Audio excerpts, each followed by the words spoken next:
first recorded cricket match took place at Newdigate in 1886 on Easter Monday when Newdigate played against Bear Green. Then from right up until the early 1950s they played here on this field at Parkgate. After the match the players crossed over the road and they came to the Surrey Oaks where Mr Butcher, the landlord, provided teas and refreshments for all the players. On one special occasion Wilfred Bird, the rector's son, came down aboard a team. He was a star player. He played for Middlesex and the MCC. In the early 1950s, the village purchased these three fields, East Buckhurst, West Buckhurst and Buckhurst Meadow, as a memorial to the fallen of both World Wars. The village field, the club and the village hall are all administered by a registered charity entitled the Newdigate Community Trust. Every single organisation that uses this facility is actually able to become a trustee, and the cricket club is a trustee on that charitable trust. In return, we have a licence to play cricket in perpetuity, but we have to maintain the ground and pay a small capitation fee. By the 1990s the club was really struggling. The side was getting older together, and this meant that a lot of Saturday matches were cancelled, and really there was only regular cricket on a Sunday. The club financially was really being held together by the midweek side, which had just been formed and which today is still absolutely thriving. Clearly something needed to be done, and in 1993 Don and Annette Jones started a junior section, and it is no exaggeration to say that the very existence of the club owes much to this initiative. The introduction of a junior section had an immediate effect upon senior cricket, and in 1996 the club fielded 2 Sunday teams and a regular Saturday team. In 1999 the club joined the Surrey Downs League and entered the second 11 in 2001, and in 2009 the first 11 were runners-up in the First Division and were pipped at the final post on the last day of the season. A pleasing aspect of the way cricket is played at Newdigate has been recognised by the fact that in 2005 and 2008 the club has been awarded the League Sportsmanship Trophy. 2008 saw the introduction of a weekend third 11, and in 2009 the club was accepted into the Surrey Trust Development League, where they played and committed themselves well against some of the top sides in the country.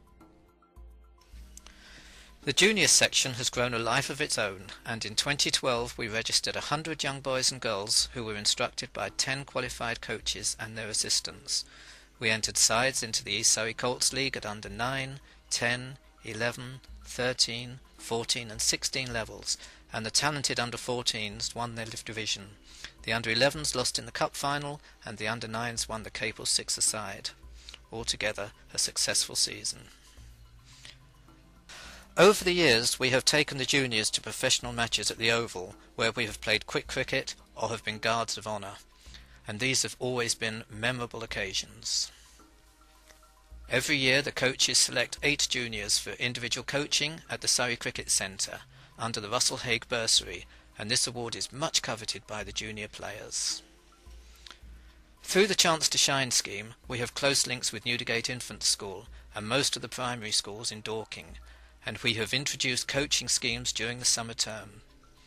A girls section was started in 2011. As the club has grown, so we have had to keep pace with modern legislation, and in 2007 we achieved the ECB Club Mark and Focus Club accreditation, which recognises that we are a club offering a safe environment to everyone regardless of race, colour, sex or ability. In July 2007 we were named as the Grey Nichols Club of the Month by the Wisden Cricketer magazine. We were the Mole Valley Club of the Year in 2009, and Surrey Sports Club of the Year runner-up in 2010. We have close contacts with both the ECB and the Surrey Cricket Board, and over the years have improved our playing facilities with the addition of nets, an artificial pitch, a mobile cage and a bowling machine.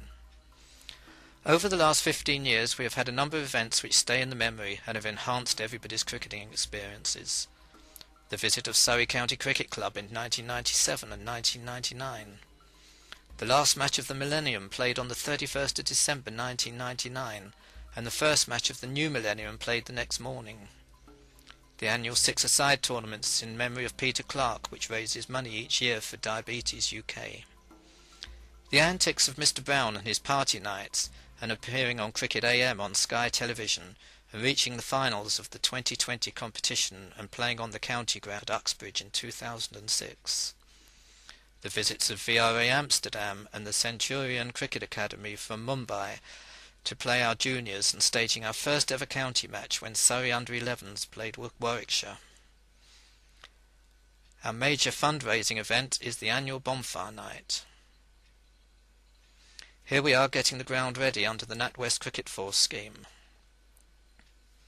Tours to Menorca, Somerset and Yorkshire. In 2009, the visit of Alex Stewart and the N-Power Girls as our prize for winning the Scrumpy Jack Masterclass competition.